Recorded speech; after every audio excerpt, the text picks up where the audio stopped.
Hello everyone, welcome to engineer tree. मैं हूं Sumit. Last lecture में हमने देखा था रूट लोकस, उसके आगे हम इस लेक्चर में कंटिन्यू करेंगे। वहाँ पे मैंने आपको रूट लोकस के लिए एक एग्जांपल बताया हुआ था एंड वहाँ पे मैंने एक रूल डिस्कस किया हुआ था, break away point and break in point. तो आपने अगर वो वीडियो अब तक नहीं देखा हुआ है तो पहले उस वीडियो को वॉच कर लें, उसके बाद आप इस वीडियो को वॉच करें, क्योंकि जो मैं कंसेप्ट आपको इस वीडियो में बताने वाला हूँ हो सकता है वो आप लास्ट वीडियो ना देखें तो आपको समझ में ना आए।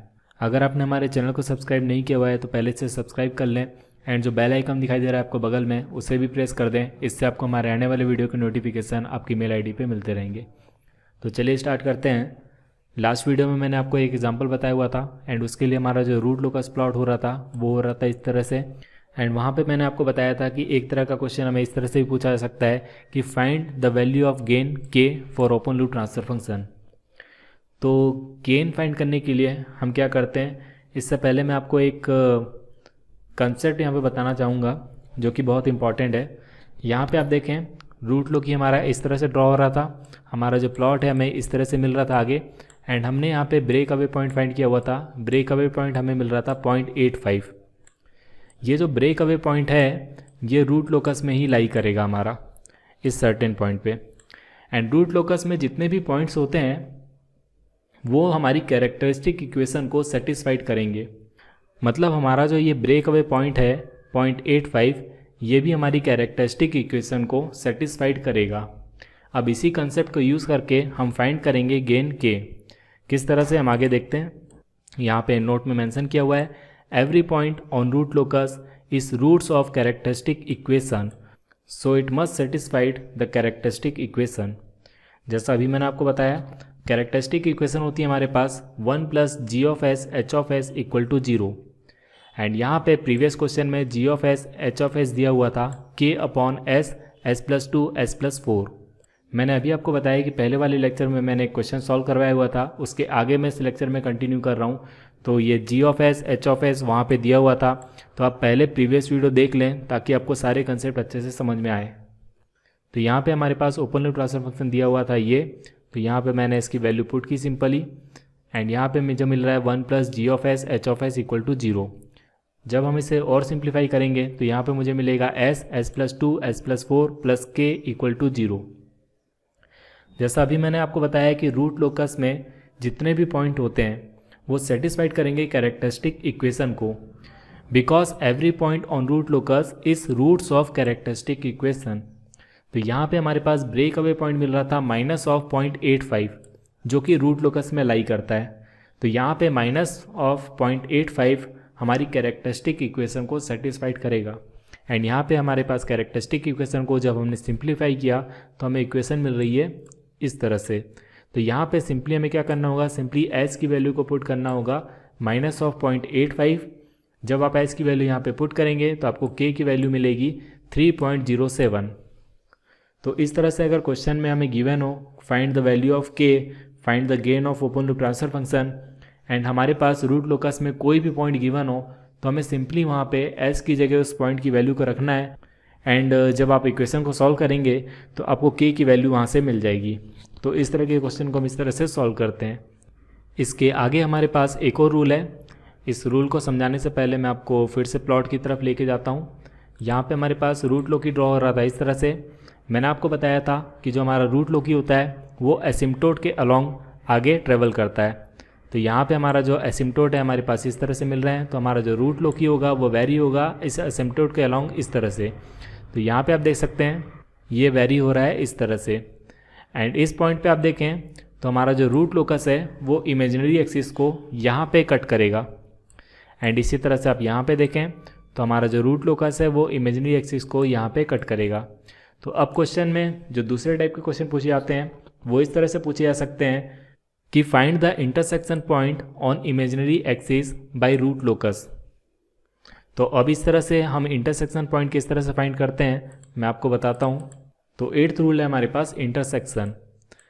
Intersection of root loci with imaginary axis can be find by Routh Hurwitz criterion. Routh Hurwitz criterion में मैंने आपको बताया था एक स्पेशल केस जहाँ पे हमारे पास जो रो के एलिमेंट होते हैं, कंप्लीट रो के एलिमेंट, वो 0 हो जाते हैं। एंड उस केस में मैंने आपको बताया था कि उसके ऊपर वाली जो रो होती है उससे हम निकालते हैं ऑक्सिलरी इक्वेशन, एंड उस ऑक्सिलरी इक्वेशन के जब हम रूट फाइंड करते हैं तो हमें मिलते हैं pure imaginary complex conjugate rule, and वो प्योर इमेजिनरी कॉम्प्लेक्स कंजुगेट पोल इंटरसेक्शन पॉइंट होते हैं हमारे। तो हमें यहाँ पे इंटरसेक्शन पॉइंट को फाइंड करने के लिए क्या करना होगा, सिंपली हमारे पास जो given open loop transfer function होगा उसके लिए कैरेक्टरिस्टिक इक्वेशन फाइंड करनी होगी, एंड उस कैरेक्टरिस्टिक इक्वेशन के लिए हमें राउथ टेबल यहाँ पे ड्रॉ करनी होगी, एंड उस राउथ टेबल से हम फाइंड करेंगे इंटरसेक्शन पॉइंट। किस तरह से देख लेते हैं हम एग्जांपल के थ्रू। यहाँ पे हमारे पास जो G of S H of S given था वो था k upon S S plus 2 S plus 4। तो यहाँ पे मैंने simply G of S H of S की वैल्यू रखी कैरेक्टरिस्टिक इक्वेशन में, एंड इसे सिंप्लीफाई किया तो मुझे कैरेक्टरिस्टिक इक्वेशन मिलेगी S cube plus 6s square plus 8s plus k equal to 0। अब यहाँ पे इसे सिंपली मैं राउथ अरे में यहाँ पे पुट कर रहा हूँ। तो S3 के लिए जो मुझे एलिमेंट मिलेंगे वो मिलेंगे 1 एंड 8। यहाँ पे जो S की ऑड पावर होगी उसके जो कॉफिशेंट होंगे उसे मैंने यहाँ पे पुट किया, तो S3 रो के लिए हमें एलिमेंट मिलेंगे 1 एंड 8। इसी तरह से S2 के लिए हमें एलिमेंट मिलेंगे 6 एंड k, एंड यहाँ पे S1 फाइंड करेंगे हम क्रॉस मल्टीप्लिकेशन से। किस तरह से, यहाँ पे 6 को मल्टीप्लाई करेंगे हम 8 से minus of k multiplied by 1, तो यहाँ पे मुझे मिलेगा 48 minus k divide by 6, and इसी तरह से नेक्स्ट एलिमेंट मिलेगा हमें 0, एंड S0 जब आप निकालेंगे क्रॉस मल्टीप्लिकेशन करके तो आपको S0 के एलिमेंट मिलेंगे k। यहाँ पे आप देखें राउथ अरे में जो हमारी S1 रो है, यहाँ पे आप देखें इसे कंप्लीट 0 होने के लिए हमारा जो ये एलिमेंट है इसका 0 होना ज़रूरी है। मैंने अभी आपको बताया कि एक स्पेशल केस होता है राउथ अरे में जिसमें कंप्लीट रो के एलिमेंट 0 हो जाते हैं, एंड उस रो के ऊपर वाली रो के लिए हम निकालते हैं ऑक्सिलरी इक्वेशन, एंड उसके रूट्स हम फाइंड करते हैं, तो वो होते हैं हमारे पास इंटरसेक्शन पॉइंट।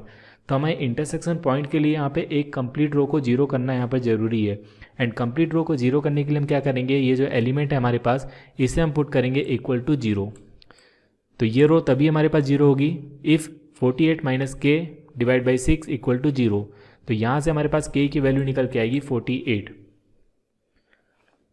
अब इस 48 के लिए यहाँ पे मैंने राउथ अरे टेबल को एक्सटेंड किया हुआ है। यहाँ पे जैसे ही हम 48 रखेंगे तो ये कंप्लीट एलिमेंट 0 हो जाएंगे, एंड उसके बाद हमारे पास ऑक्सिलरी इक्वेशन निकालेंगे। ऑक्सिलरी इक्वेशन निकल के आएगी हमारे पास as which is equal to 6s square plus k, and यहाँ पे हमारे पास k की वैल्यू है 48। तो यहाँ पे मैंने ऑक्सिलरी इक्वेशन को लिखा 6s स्क्वायर प्लस 48। अब हम इस ऑक्सिलरी इक्वेशन के रूट फाइंड करेंगे। रूट फाइंड मैंने आपको यहाँ पे करके दिखाया हुआ है। यहाँ पे जब ऑक्सिलरी इक्वेशन को 0 के इक्वल पुट करेंगे तो यहाँ पे हमें रूट्स मिलेंगे s की value that is plus minus j 2 square root of 2। तो यहाँ पे आप देख सकते हैं मैंने इसे प्लॉट किया हुआ है। हमें दो कॉम्प्लेक्स कंजुगेट पोल मिल रहे हैं plus minus of j 2 square root of 2। तो यहाँ पे हमारे पास जो इंटरसेक्शन पॉइंट होगा वो होगा 2 स्क्वायर रूट ऑफ 2। तो इस तरह से अगर हमें क्वेश्चन में पूछा गया है फाइंड इंटरसेक्शन पॉइंट, तो हम इसे इस तरह से सॉल्व करेंगे राउथ हर्विज क्राइटेरियन के थ्रू। इसके बाद जो नेक्स्ट क्वेश्चन पूछे जाते हैं वो पूछे जाते हैं angle of aperture and angle of departure के लिए। अब ये एंगल ऑफ अपर्चर क्या होता है, एंगल ऑफ डिपार्चर क्या होता है, इसे भी देख लेते हैं। एंगल ऑफ डिपार्चर के लिए यहाँ पे मैंने एक फार्मूला लिखा हुआ है। फार्मूला है हमारे पास 5d equal to 180 minus 5p minus 5z। यहाँ पे मैंने एंगल ऑफ डिपार्चर को 5d से डिनोट किया हुआ है। अब यहाँ पे 5p एंड 5z क्या है, तो 5p है हमारे पास summation of angle subtended by all remaining poles to that pole. यहाँ पे मैं आपको बता दूँ जो angle of aperture and angle of departure निकालते हैं ये निकालते हैं हम कॉम्प्लेक्स कंजुगेट पोल के लिए। आगे मैं आपको एग्जांपल से बताऊंगा तो आपको अच्छे से क्लियर हो जाएगा। फिलहाल यहाँ पे आप समझ लें जो हमारे पास 5p होता है वो होता है summation of angle subtended by all the remaining poles to that pole. इसी तरह से हमारे पास जो 5z होता है वो होता है हमारे पास summation of angle subtended by all zeros to that pole. मैं आगे एग्जांपल के थ्रू आपको अच्छे से क्लियर करने की कोशिश करता हूँ। सपोज हमारे पास open loop transfer function given है, यहाँ पे g of S H of S equal to k s plus 3 divide by S square plus 9। इस ओपन लूप ट्रांसफर फंक्शन के लिए जब हम open loop poles and open loop zeros निकालेंगे तो हमें open loop poles and zeros मिलेंगे इस तरह से। मैंने यहाँ पे open loop poles and zero की लोकेशन लोकेट की हुई है एस प्लेन में। मुझे जीरोस मिल रहे हैं 0 एंड -3 पे, एंड इसी तरह से मुझे पोल्स मिल रहे हैं +-J3 पे।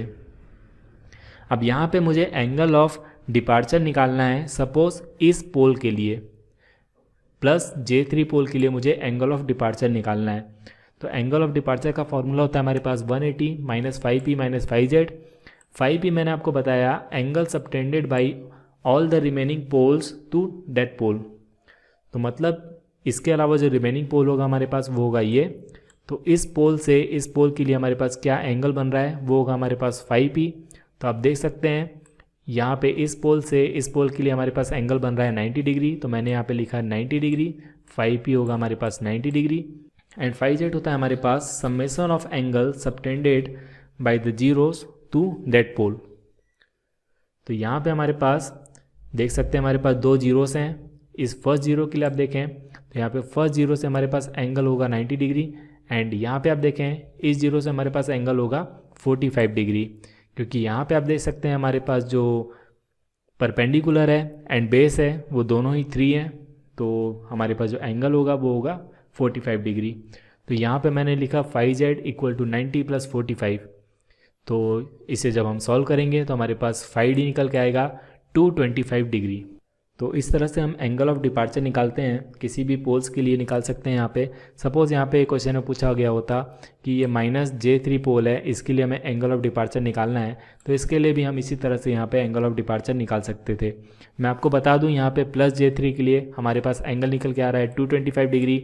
जब हम -3J के लिए निकालेंगे तो हमारे पास एंगल निकल के आएगा -225 डिग्री। तो यहाँ पे हम 5D को बोल सकते हैं, हमारे पास जो एंगल निकल के आएगा वो निकल के आएगा +-225 डिग्री, +4 +J3 -4 -J3। अब नेक्स्ट कंसेप्ट है हमारे पास एंगल ऑफ अराइवल। तो एंगल ऑफ अराइवल भी हम इसी तरह से निकालते हैं। एंगल ऑफ अराइवल के लिए हमारे पास फॉर्मूला है, यहाँ पे लिखा हुआ है। एंगल ऑफ अराइवल को हम डिनोट करते हैं φA से। φA होता है हमारे पास φA = 180 degree -5Z -5P। 5Z and 5P मैंने अभी आपको बताया क्या होता है। इसे हम इसी तरह से सॉल्व करेंगे, एंड यहाँ पे मैंने आपको एंगल निकाल के दिखाया हुआ है। सपोज़ मुझे इस पोल के लिए निकालना है एंगल ऑफ अराइवल। तो यहाँ पे हमारे पास फॉर्मूले में हम वैल्यू पुट करेंगे। 5Z था हमारे पास 90 + 45 डिग्री, तो मैंने सिंपली यहाँ पे 90 + 45 डिग्री दैट इज़ 135 यहाँ पे मेंशन किया हुआ है। एंड 5P हमारे पास था 90 डिग्री, तो मैंने यहाँ पे लिखा हुआ है 90 डिग्री। एंड जब हम इसे सॉल्व करेंगे तो यहाँ पे हमें φA की वैल्यू मिलेगी 135 डिग्री। यहाँ पे भी हमारे पास जो एंगल ऑफ अराइवल निकल के आ रहा है वो निकल के आ रहा है +135 डिग्री फॉर +J3। अगर हमारे पास इस पोल के लिए पूछा होता कि एंगल ऑफ अराइवल क्या होगा, तो इसके लिए हमारे पास एंगल निकल के आता -135 डिग्री। तो angle of arrival is +-135 degree for +J3 and for -J3। तो इस तरह से आप angle of arrival and angle of departure निकाल सकते हैं। बस आपको ध्यान इतना रखना है कि ये जो एंगल हम निकालते हैं angle of arrival and angle of departure, ये निकालते हैं हम कॉम्प्लेक्स कंजुगेट पोल के लिए। तो इस वीडियो में फ़िलहाल इतना ही। आई होप आपको ये वीडियो पसंद आया होगा। अगर आपको ये वीडियो अच्छा लगा तो इसे लाइक कीजिए, अपने दोस्तों को शेयर कीजिए, एंड अभी तक आपने हमारे चैनल को सब्सक्राइब नहीं किया हुआ है तो इसे जल्दी से सब्सक्राइब कर लीजिए। Thank you.